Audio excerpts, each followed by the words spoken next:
Hello friends, welcome back to another episode of Why Jesus.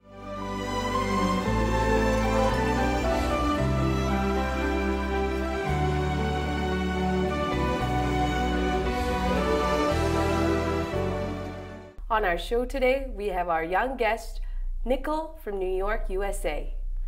Hello Nikhil, welcome to Why Jesus. Hello, thank you for having me.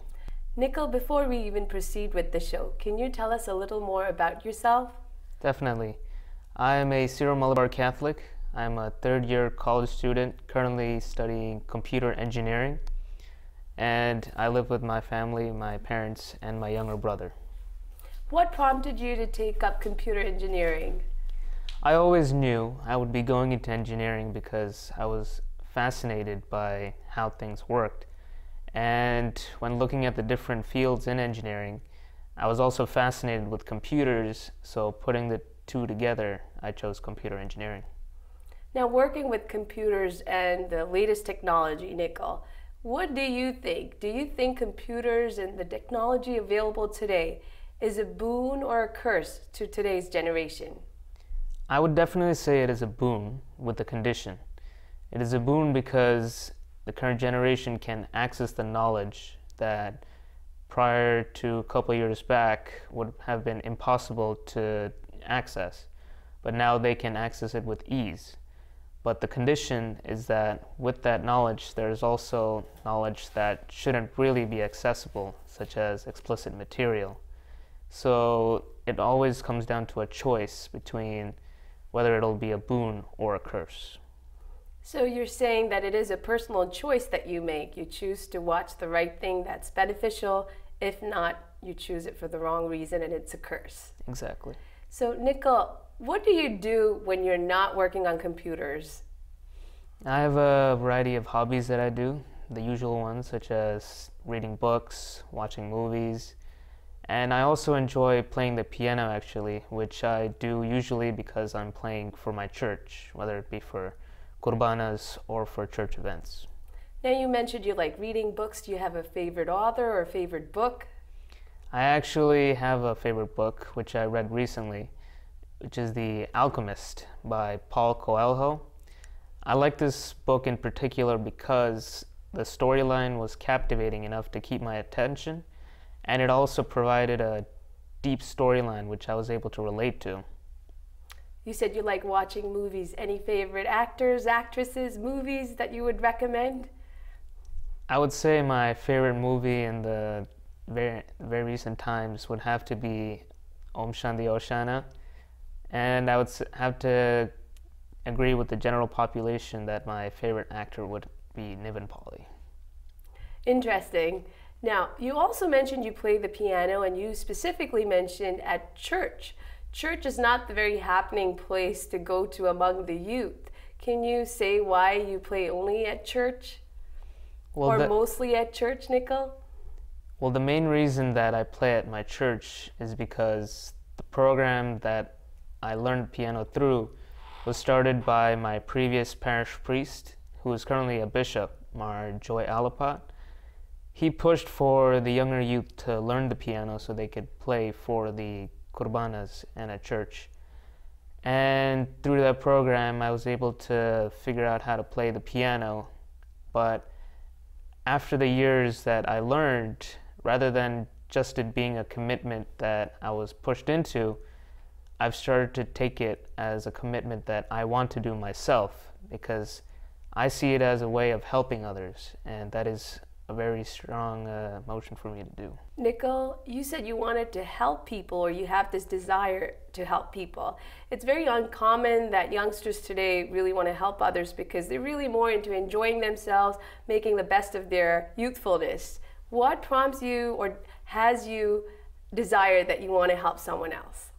At a very young age, my parents taught me about Jesus and his way of doing things, with his way of loving and helping others. And through that, I've been able to enjoy life by helping others, by following Jesus.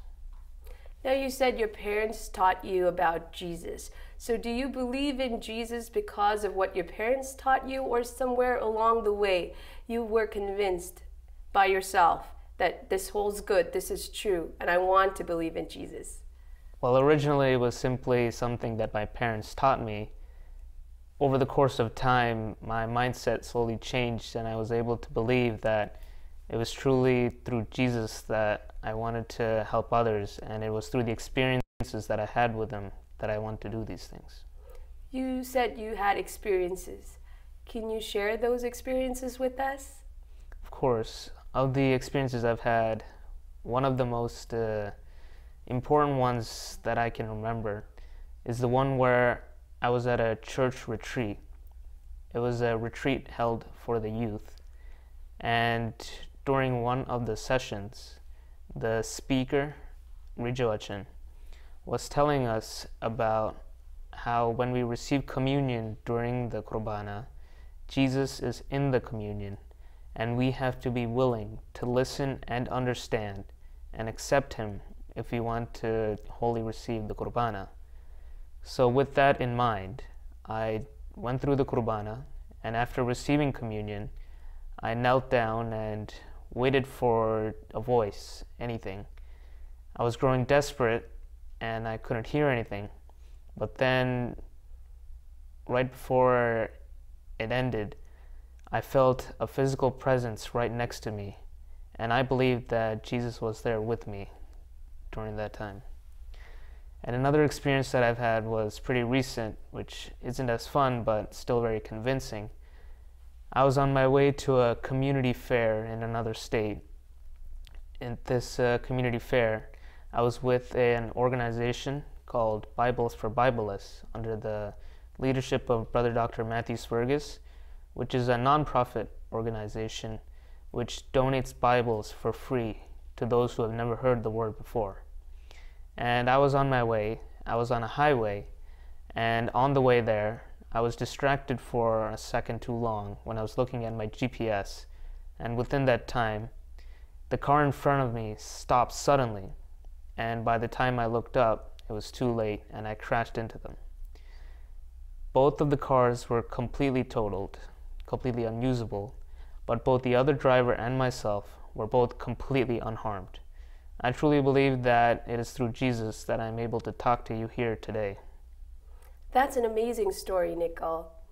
Nikhil, now you said that you are active in the choir of your church, you play music, so you attend masses every Sunday? Yep. So are these masses in English or your mother tongue?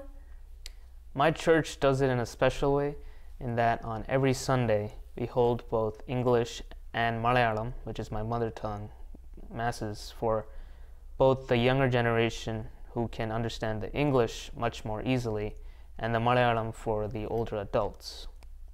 Now, it's a known fact that the number of youngsters attending church services are tremendously dwindling. What, in your perspective, is the cause for that? I would say the cause for that comes down to two main reasons.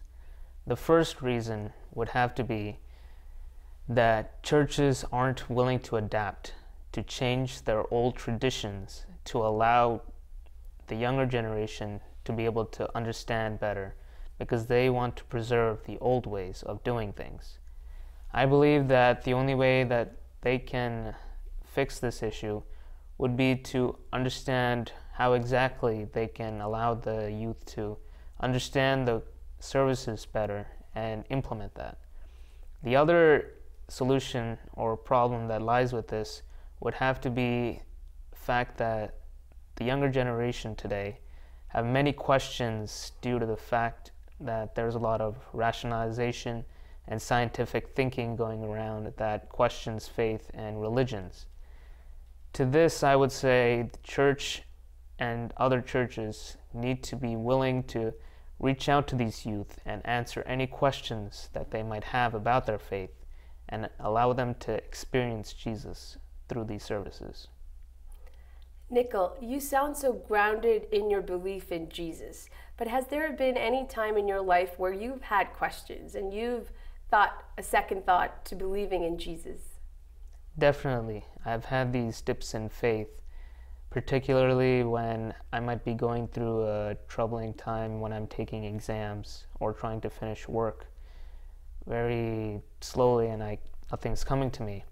But even through these troubling times, I've always been able to come back to the faith stronger than ever through events such as retreats and fasting prayers. Nikhil, we've had so many young guests come and talk of their experiences of fasting prayer.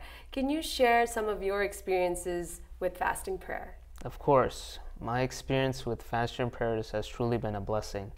In particular, during these sessions, the most impactful sessions during the fasting prayer would have to be the healing session, the personal prayer sessions, and the praise and worship sessions. The healing sessions are awesome in that I can go with any ailments, whether they're physical, mental, or emotional, and can come out of this session completely healed and a new person. And during the personal prayer sessions, I can put forth any of my problems or tribulations before Jesus, and I'll have these prayers answered through the fasting prayer. And in particular, the praise and worship session is most important to me because I'm able to take part in it personally because I can play the piano during the sessions and help others experience Jesus through my music. Nikhil, you speak so fondly about your experiences in a fasting prayer. Have you been able to talk about these experiences or convince somebody in your prayer group to attend these fasting prayers? Unfortunately, no. And I believe that the main reason for this is because knowing Jesus or experiencing Him is seen as something that's not cool or the in thing to do. And to that, I would say that is completely wrong, in that rather than something that is cool, experiencing Jesus provides you with a feeling of joy and peace that you can't get from any other thing. So what do the youth of today, in your opinion, consider cool? Today's youth would probably consider things such as alcohol or drugs or sex or any other one of those things that shouldn't really be considered at such a young age as something that would be cool, because that's what they're being pressured into by their supposed friends. So in a situation or an environment where this, something that you said, like alcohol or sex or drugs, is considered the in thing, do you find it difficult to maintain your belief in Jesus? It has been pretty difficult, especially coming from a college environment where these things are prevalent. But through these times, I've been able to stay strong in my faith. One such instance was when a close friend of mine offered me an alcoholic beverage, and I politely refused, and this friend was kind enough to accept it and not push me. But when you look at other situations, you see peer pressure happening in which people are being pushed into doing these things or taking these things and doing them and then being addicted to them. I would say if you have someone who's pushing you into this, that's not really your friend. And the only person you can truly consider as your friend would be Jesus. So what do you think youngsters should do when they are put in such situations where they are forced to do things they don't want to do? I would say the best thing to do would be to pray to Jesus, so that you'll have someone who's willing to lay down his life and has so by your side, and the feeling of strength that you'll get from him is something that nothing else can give you in this world. Nikhil, what in your opinion is the greatest joy of knowing Jesus? The greatest joy would have to be the immense feeling of serene peace and joy that you can't get from any other physical, materialistic thing that only offers a temporary feeling, whereas with Jesus, these emotions are throughout. Is there a downside to knowing Jesus, Nikhil? The only possible downside that others may think that there is would be that knowing Jesus or experiencing him isn't the cool thing to do, because they feel they can use other things such as alcohol or drugs to feel the same feelings such as joy and peace, but the fact is those feelings are only temporary. the only way to truly feel these emotions would be through Jesus. Nikhil, is there anybody that you look up to for inspiration in your walk with Jesus? There are many people who I look up to during my Christian walk, and one of these people that exemplify my beliefs would have to be my current parish priest, Father Jacob Christie. He's actually pretty popular in the Catholic Church because he is known for in that he's helped in 2 parishes in building churches both in Texas and in Philadelphia. And right now he's here and he helped our parish buy our own church as well. So in addition to all that, he's also able to relate to all the parishioners, especially the youth, and help them get through any difficult situations, since he's able to relate to these situations somehow. And I feel that he exemplifies the beliefs that I hold in Jesus. Now, Nikhil, what are your plans for the future? I haven't looked too far ahead into the future, but as of now, I just want to finish my degree and try to find a job in the computer engineering field. Talking about the future, if you were given a chance to go back in time and change something in your past, would there be anything that you would like to change? Looking at where I am right now, I would say I wouldn't change anything, and I'm happy with where I've been put by Jesus, and the things that I've learned and been taught through my experiences wouldn't happen any other way. What is it that you most dislike about the world today, Nikhil? Well, there are many things going on in the world today. I would say the biggest problem would have to be the incredible aggression, anger, and issues that are caused between people because they're angry at each other over the minor misconceptions, whether it be over religion, gender, or personal issues. And these lead to big problems that affect everyone. Do you think you could do anything to resolve it? I am where I am, and I can't make any big changes, but I can definitely do my part by using the talents that I've been given by Jesus and use them, such as my piano playing, to provide others with the same feelings of joy and peace that I experienced through Jesus. Nikhil, from all the experiences that you've had so far in your life, is there a message that you'd like to give the youngsters of today?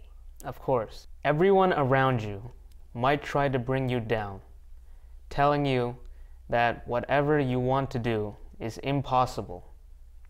But I'm telling you that through Jesus, anything is possible. Thank you so much, Nikhil, for joining us on Why Jesus. We wish you all the best for all your future endeavors. I hope that you are going to complete your degree and find that job as a computer engineer. Thank you so much for joining us on today's episode of Why Jesus. We're going to end today's show with the music piece from our guest, Nikhil.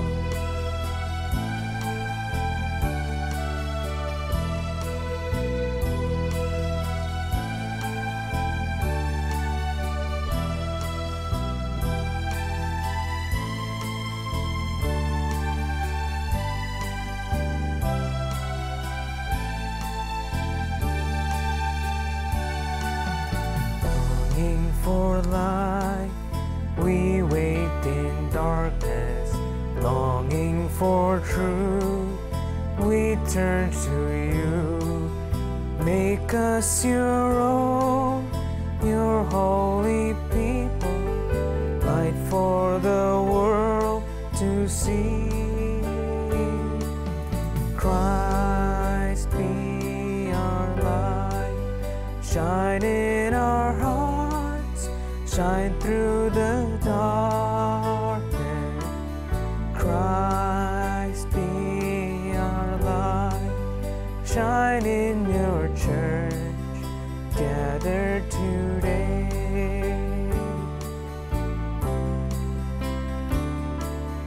Longing for food, many are hungry. Longing for water, many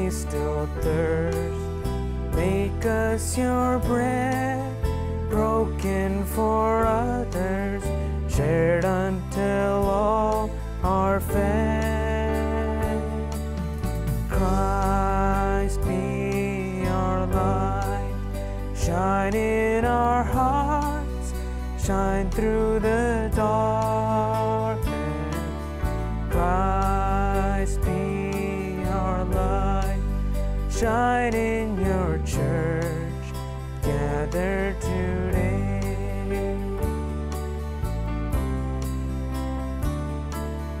Longing for shelter, many are homeless. Longing for warmth, many are cold. Make us your building, sheltering others, walls made of living stone.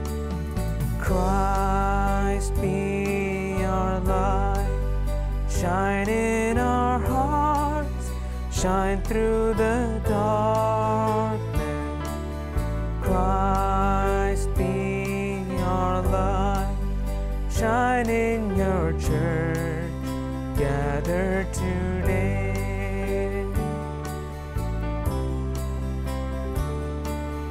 Many the gifts, many the people, many the hearts that yearn to belong.